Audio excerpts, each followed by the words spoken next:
السلام عليكم ورحمة الله. الحمد لوليه والصلاة على أهلها.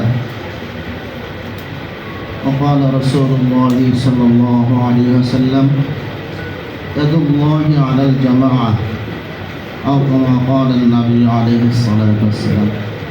الله الشكر, আল্লাহ তাআলা এত সুন্দর একটা পরিবেশে অনুষ্ঠানে আমাদেরকে উপস্থিত করেছেন, এজন্য শুকরিয়া আদায় করি আলহামদুলিল্লাহ। সাথে সাথে উন্নত পল্লবী সামাজিক সংগঠনের উদ্যোগে আজকের এই যে আয়োজনকে যারা আমাদেরকে উপহার দিলেন তাদের জন্য শুকরিয়া আদায় করি আলহামদুলিল্লাহ। আমি কয়েকটা বিষয়, এক নম্বর বিষয় এভাবে আপনাদের কাছে প্রকাশ করতে চাই।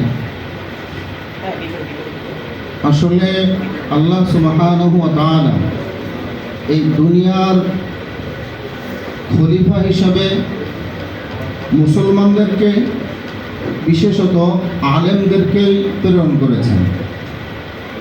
কুরআনুল কারীমের ভাষ্য অনুযায়ী পৃথিবীর মধ্যে আল্লাহ তাআলার নায়েব তারাই যারা আল্লাহ তাআলার ইলমকে ধারণ করে।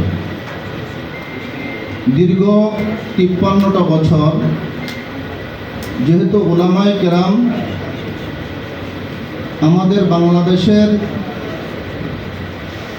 নায়েব বা প্রতিনিধি হতে পারে নাই, যার কারণে বাংলাদেশের মধ্যে সব থেকে মাজলুম, সব থেকে নির্যাতিত, সব থেকে অসহায় এই কোরআনের বাহকরাই ছিল। এত পরিমাণ মাজলুম হয়েছে, এত নির্যাতিত হয়েছে।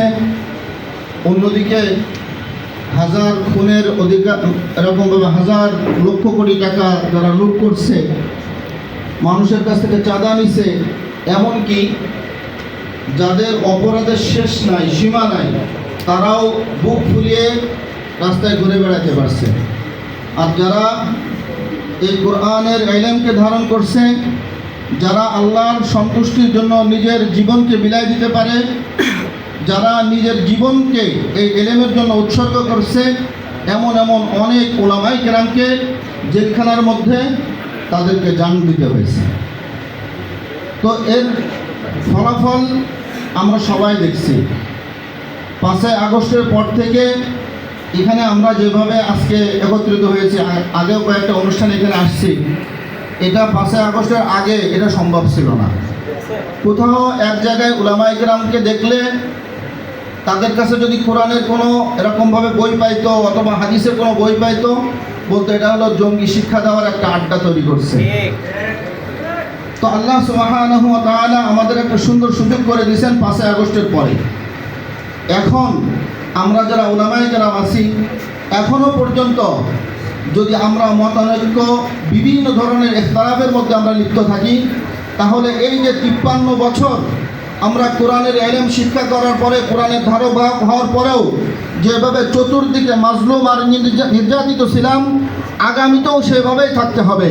এজন্য আমরা এখানে যে উলামায়ে কেরাম সহ বিভিন্ন মাদ্রাসার ছাত্ররা আসছি, আমাদের এখান থেকে দৃঢ়ভাবে প্রতিজ্ঞা করতে হবে, নিজের ভাইয়ের মধ্যে আপন 4 ভাই থাকলে তাদের ভিতরে দ্বন্দ্ব থাকতে পারে, ইখতিলাফ থাকতে পারে, মতানৈক্য থাকতে পারে, কিন্তু যখন আমার বিপক্ষে, আমার ভাইয়ের বিপক্ষে কেউ কোনো ধরনের এরকম আক্রমণের ষড়যন্ত্র করবে, আমি সেখানে যেমন এক হয়ে যাই। আমাদের ইসলাম নিয়ে যারা কাজ করে, আমাদের পরস্পরের মধ্যে হাজারো ইখতিলাফ থাকতে পারে, মতানৈক্য থাকতে পারে, কিন্তু যখন ইসলামের বিরোধিতায় আসবে, আমরা সবাই এক হয়ে একসাথে তার মোকাবেলা করব ইনশাআল্লাহ। সবাই রাজি আছেন ইনশাআল্লাহ? আজকে এখানে কয়েকটা বিষয় সামনে নিয়ে আসছে। কওমি মাদ্রাসার জায়গার সংকীর্ণতা, মাঠের সংকীর্ণতা, বিভিন্ন ধরনের সমস্যার কথা বলছে। আমি মনে করি কওমি মাদ্রাসা না, প্রত্যেকটা জনগণ যদি ইনসাফ পায়, তাহলে প্রত্যেকটা জনগণ শান্তিতে থাকবে। কথা ঠিক না?